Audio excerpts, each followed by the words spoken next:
Good morning, good evening, good afternoon. යාළුවනි අද තවත් video හතරකින් ඔයගොල්ලන් හමු වෙන්න බලාපොරොත්තු වෙන කවුද ත්‍ස්තවාදීන් මේ වීඩියෝ බලන්න. මේක තමයි මාතෘකාව. මේකේ මම ඔයගොල්ලන්ට පෙන්නනවා ඇමරිකන් ජාතික යහනුවෙක් කෙනෙක් එයා ප්‍රශ්න කරන විදිය බලන්න. ඒගොල්ලන්ගේ තියෙන ප්‍රශ්න, ඒගොල්ලන්ට තියෙන ප්‍රශ්න බලන්න. ඒ වගේම මේ ත්‍ස්තවාදීන් නිසා ඇතිවුණු විහිසුණු ඛේදවාචකය. ඒකටත් මේ වීඩියෝ එකේ පෙන්නනවා මම. ඒකත් බලන්න. මේවා තමයි රියල් ත්‍ස්තවාදීන් විසින් ඇති කරන ලද ප්‍රතිවිපාක. ඉතින් මේවට තාමත් ලෝකය හරියට සවන් දුන්නේ නැහැ. තවත් ඒගොල්ලන්ට දෙරි ගන්නනවා ඒගොල්ලන්ගේ බදු මුදල් වලින්. ඒකට හේතුවක් දේශපාලනික හේතුවක් තියෙනවා. ඒගොල්ලන්ගේ බලය තියාගන්න කරන්න ඕන උප්පරවැට්ටිය තමයි ඒක. ඒක නොදන්නව නෙමෙයි මිනිස්සු දන්නවා. නමුත් මේ බදු මුදල් ගෙවන මිනිස්සුන්ගේ ජීවිතය ඉතාමත් ඛේදවාදී තත්ත්වයට පත් වෙලා තියෙනවා. ඒක එහෙම තමයි. එක පැත්තකින් තමන් වැරදි වලට උදව් කරනකොට එක පැත්තකින් හානියක් සිදු වෙනවා තමන්ටම. අනේ ඒක ඉතින් ස්වභාවයෙන් ඒක වෙනවා. එහෙනම් බලමු වීඩියෝ ටික. Good morning, good evening, good afternoon. Karena මේක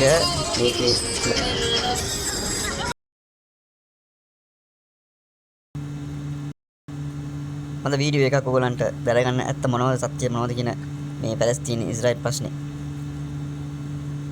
Israel is nothing without the $300 billion that America gives it. America gives it billions every year for the last 50, 60 years. God knows how long. America gives American taxpayer money so Israelis can have free education and free healthcare. Meanwhile, Americans are paying $100,000 a year for university and they don't. තේරුණාද? අවුරුදු 50ක් මුදල් කාගේද මුදල් දෙන්නේ? American tax පේයර්ස් ලගේ. ඒ මිනිස්සුන්ට ඉගෙන ගන්න මුදල් මදි. යුනිවර්සිටි වලට යන ළමයින්ට ගෙවන්න මුදල් මදි. ඉන්ෂුරන්ස් එක ගෙවන්න මුදල් නැහැ. මේ ඔක්කොම ගෙවන්නේ කවුද? කාටද ගෙවන්නේ? මේ මුදල් ඔක්කොම යන්නේ ඉස්රායෙල් එකට. ඇයි එහෙම කරන්නේ? මොනවද අවශ්‍යතාවය? බලන්න. Have health insurance. My friends have breast cancer and are dying on the street in New York because they don't have any health insurance. And America says Israel first. Why? Why? Why? දැක්කද? American කියනවා දැන් ඇමරිකාව උන් ඇතුලේ ඉන්නේනේ පාර්ලිමේන්තුව ඇතුලේ ඉඳගෙන මේ නටවන්නේ.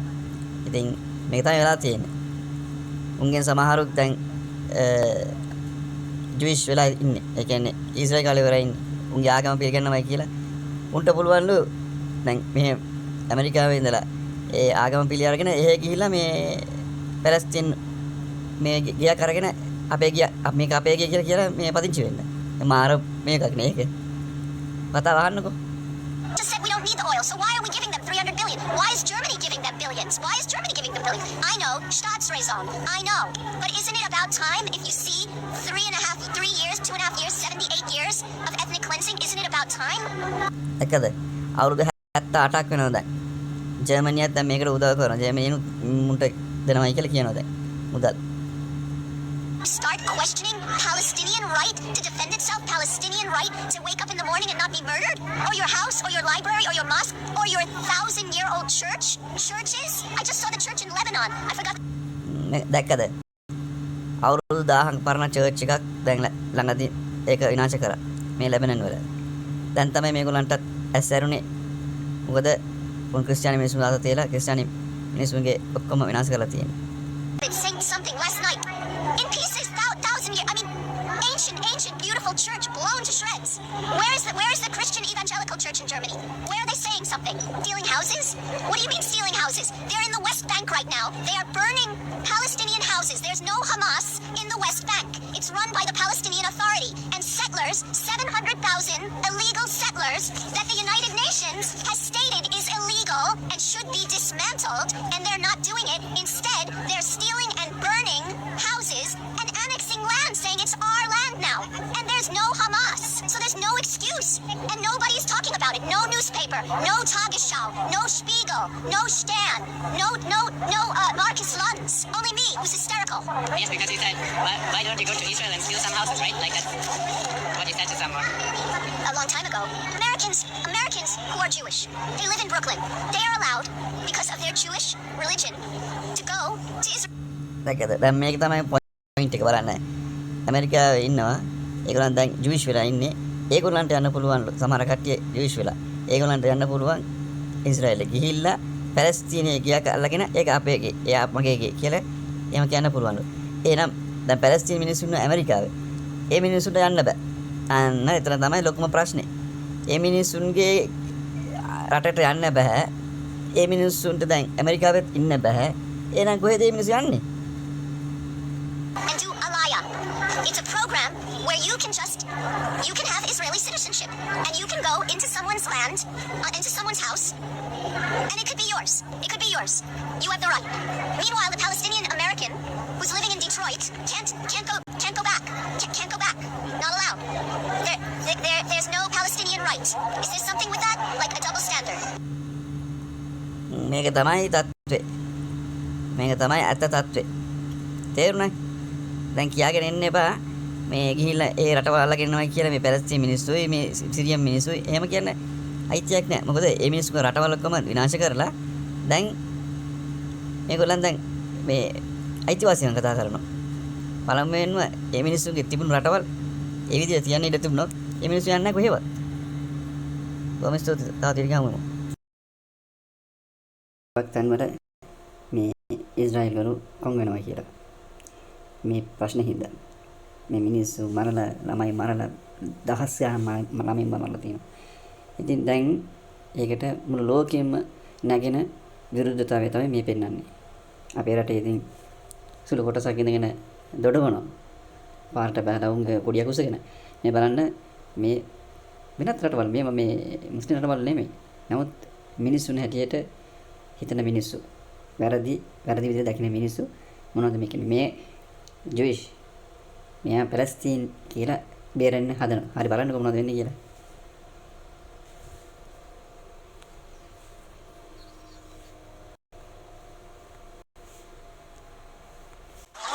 We just welcome the human, animal, even dog and cat only. Anything else? Anything else you want to say? Welcome human and dog and cat only. Anything else you want to say? No. Am I considered a human for being Jewish? Am I considered a human? Go. You go. What do you say? Tell me that Israel's sending bombs. Can't bring your kids because Israel's gonna send a bomb. Oh, should we run away now? දැක්කද මොනවද වුනේ කියලා.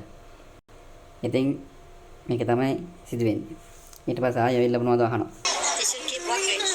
Because bombs are coming. Yeah, be careful here. The baby here, not safe. The bomb, no automatic, no fly. The baby.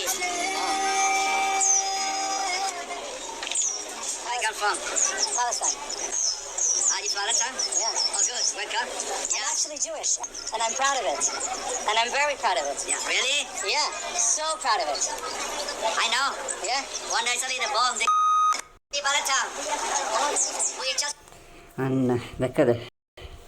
බේරෙන්න වෙන කිසි දෙයක් නෑ. දැන් යා කියන මම පැලස්තීන් කියලා. ඊශ්‍රායල් කියන්නේ. පැලස්තීන් ජූයිෂ් කියලා බේරගෙන යනවා. අඟ බේරගෙන. ඉතින් මේ තත්ත්වයට තමයි දැන් වැටලා තියෙන්නේ. ඉතින් හොඳට තේරුම් ගන්න. එහෙනම් බොහොම ස්තුතියි. තාත් වීඩියෝ ගහමු.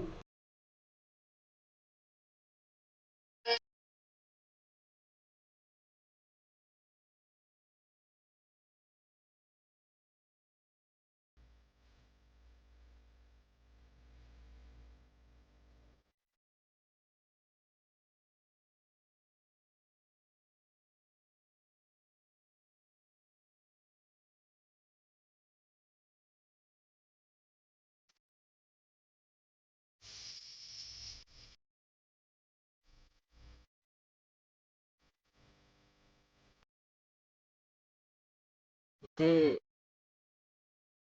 දුක දන්න මිනිස්සු මේව බලලා තමයි වෙනස් වුනේ. එච්චර කූර සත්තුන්ට වඩා අන්ත ත්‍රස්තවාදීන් තමයි යුදෙව්වන් කියලා කියන්නේ. ඕක තේරුම් ගන්න ඔයගොල්ලන්ට පාඩමක්ම ඉගෙන ගන්න වෙනවා. එතෙක් ඔයගොල්ලන් කවුරුවත් උන්ව තේරුම් ගන්න බැරි වෙනවා. උඹලට තේරුම් ගන්න බැරි වෙනවා. විශේෂයෙන් ලංකාවේ ඉන්න මිනිස්සුන්ට ඒ වගේම වැඩට ගියපු මිනිස්සුන්ට ඒගොල්ලන්ව තේරුම් ගන්න හුඟක් කල්යයි. ඉතිහාසය දන්නේ නැති අය යොදවන්න පුළුවන්. ඉතිහාසය දන්න අය ඒගොල්ලන් ගැන අවබෝධයෙන් වැඩ කරන්න. ඉස්ලාමයේ ගත්තොත් ඒ කාලේ නබිතුමා පවා ඒගොල්ලන්ත් එක්ක ගනුදෙනු කරලා තියෙනවා. ණයට මුදල් අරන් තියෙනවා. අනේ ඒ වගේ තත්වයක් ඒගොල්ලන්ගේ සමග හොඳට ජීවත් වෙලා තියෙනවා. කිසිම ප්‍රශ්නයක් වෙලා නැහැ. ප්‍රශ්නයක් වෙන්න ඒගොල්ලන් සහජීවනයෙන් ජීවත් වෙලා තියෙනවා. අද ලෝකයේ ඒක නැහැ. අද ලෝකයේ තියෙන්නේ වෙනත්ම බලවේගයක්, දේශපාලන බලවේගය, තණ්හාව. තමන්ගේ බලය නිසා ඇති කරගත්තු එක එක කූට උපක්‍රම තමයි අද ලෝකයේ එක එක රටවල් වලට බලපාමින් තියෙන්නේ. මේවා ආගමට ලඝු කරගෙන කතා කරන මිනිස්සු වැඩි. ඒකයි ප්‍රශ්නේ. මේ යුදෙව්වන්, මේ ත්‍රස්තවාදී ක්‍රියා කරන යුදෙව්වන් අත්ත වශයෙන්ම තවුරා ආගම පිළිගන්න මිනිස්සු නෙවෙයි. මේගොල්ලන් ෂයිතානිසම් කියන ඒගොල්ලන්ගේ වෙනම සයනුස්වාදී යම් දෙයක් ඒගොල්ලන් පිළිපදිනවා. ඒක ඉතාමත් දරුණු ඒක ඇත්ත වශයෙන්ම මේක ෂයිතානිසම් කියලා කියන්නේ. ඒක යකාගේ ආගමක් වගේ දෙයක්. මොකද ඔයගොල්ලන් දන්නවා දැන් ඇමරිකාවේ හිටපු අර ළමයි දූෂණය කරලා මරලා ගෑනු කට්ටිය මේ කරපු අර එයාගේ නම මට මතකෙට එන්නේ ඒ මිනිහගේ විශ්වාසයත් මේ ජීනුස්වාදී කෙනෙක් තමයි. එහෙනම් හොඳට කල්පනා කරලා බලන්න. අපි කාත් එක්කද මේ ජීවත් වෙන්නේ කියන එක. මේක ඉතාමත් වැදගත්. අපිට තේරුම් ගන්න. හිතන්න එපා මේ පැලස්තීනයේ මිනිස්සු මේවා විදවගෙන හැමදාම මෙහෙම ඉඳී කියලා. මේ මිනිස්සුන්ට හරි හමන් උදව්වක් තවත් පැත්තකින් ලැබුණොත් එහෙම මේක වෙන්නේ විශාල වෙනසක් වෙන්න ඉඩ තියෙනවා. තේරුණාද? අද මේ මිනිස්සුන් තමන්ගේ ජීවිතය කරගෙන යන්න තමයි උත්සාහ කරන්නේ. තමන්ගේ රටේ ඉඳගෙන. මේක හරියට තේරුම් ගන්න ඕන නම් පැලස්තීනය කියන්නේ ශ්‍රී ලංකාව, ඊශ්‍රායලය කියන්නේ LTT සංවිධානය. එහෙම හිතලා බැලුවොත් ඔයගොල්ලන්ට ඇත්ත තත්ත්වය ඇත්ත රූපේ හරියට පේන්න පුළුවන්. 1967 නැත්නම් 48 ඒ වගේ කාලය තුල තමයි මේ රටක් කියලා එකක් බිහි කරගත්තේ. එහෙම බිහි කරන්න අවශ්‍යතාවයක් තිබුණේ නැහැ. මොකද පැලස්තීනය කියලා කියන්නේ යුදෙව්වන්, ක්‍රිස්තියානි, මුස්ලිම් මේ තුන්ගොල්ලම ජීවත් වුණේ එකම රටක්. එකම රටක ජීවත් වුණු කට්ටිය. ඒගොල්ලෝ ආගම විශ්වාසයෙන් තුනක්. ලංකාව වගේ. එහෙම තිබුණු රටක් තමයි මේගොල්ලන් වෙන විදිහකට දේශපාලනය නිසා ඒක වෙන් කරලා ඒක කුඩුපට්ටම් කරලා මේ වගේ වෙනසක් කරේ. දැන් ඒකේ අතුරු විපාක දැන් ඒගොල්ලන්ටම ඒ ක්‍රිස්තියානි අත්ත වශයෙන්ම ඇමරිකාව කියන්නේ ක්‍රිස්තියානි රටක්නේ. ඒගොල්ලන් කරපු කූට උපක්‍රම ඒගොල්ලන්ටම බලපාන විදියට දැන් ඒක මේ බිමේ සිදු වෙනවා. ඒගොල්ලන්ගේ දැන් ලෙබනන් වල තිබුණු මේ චර්ච් එහෙම පරණ චර්ච් එහෙම ඔක්කොම පල්ලි කඩලා දාලා ඔක්කොම විනාශ කරගෙන ඉවරයි. ඒ වගේම පැලස්තීනියෙත් ඒ වගේම මේ ඒ බැතිමතුන් යන ගමන් මාර්ගවල ඒගොල්ලන් කෙල ගහනවා. අනේ ඒ තරම් තුච්ච ඒ තරම් නින්දිත කියන්න වචන නැහැ. තියෙන බර වචන හැම දෙයක්ම පාවිච්චි කරන්න පුළුවන්. ඒ වගේ ජන කොට්ටාසයක් කියලා හොඳට මතක තියාගන්න. හොඳට මතක තියාගන්න. ලංකාව මිනිස්සු ඉදිරියේදී ඉගෙන ගනි. අපි කාවද මේ සුපතල් කරගෙන හිටියේ කියන එක. එහෙනම් තව ටිකක් තියෙනවා මේ විපාකෙන් ජීවිතේ මත අඳුරු කාලයක් ගෙවන මිනිස්සු ඒගොල්ලන්ගේ වීඩියෝ එක බලමු.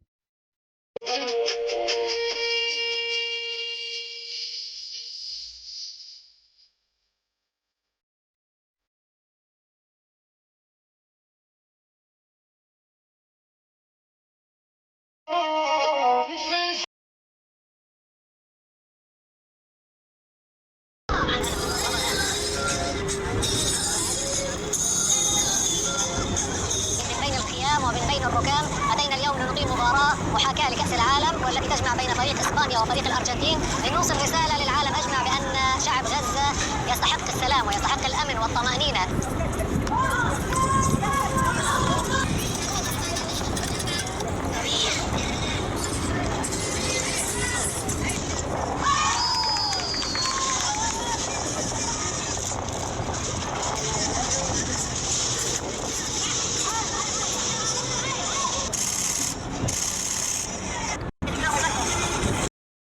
මේක තමයි ඒ මිනිස්සුන්ගේ ජීවිතේ. හොඳට තේරුම් ගන්න. වැරදි දෙයට කවදාවත් ඔයගොල්ලන් කඩේ යන්න එපා. ඔයගොල්ලන්ව හොයලෙයි. ඒ වරදම ඔයගොල්ලන්ට සිදුවේ. ඒක හොඳට මතක තියාගන්න. එහෙනම් බොහොම ස්තුතියි. පුළුවන් නම් මේ channel එක like කරන්න, share කරන්න. ඇත්ත දැනගන්න. ඒ අනුව කතා කරන්න. මොන ආගම වුණත් ප්‍රශ්නයක් නැහැ. ඇත්ත කතා කරන්න. වැරදි නම් වැරදි කියලා පිළිගන්න. හරි නම් හරි කියලා කියන්න. එච්චරයි අපිට ඕන. අපිට ඕන සමාජය යහපත් කරන්න මිසක් දෙකට කඩලා තුනකට කඩලා නිකන් ඔහේ යන ගමනක් නෙමෙයි. ඒකින්ද එකතු වෙලා එකට යමු කියන එක තමයි අපේ අදහස. එහෙනම් බොහොමත් ස්තුතියි. තවත් වීඩියෝ එකකින් හමු වෙමු.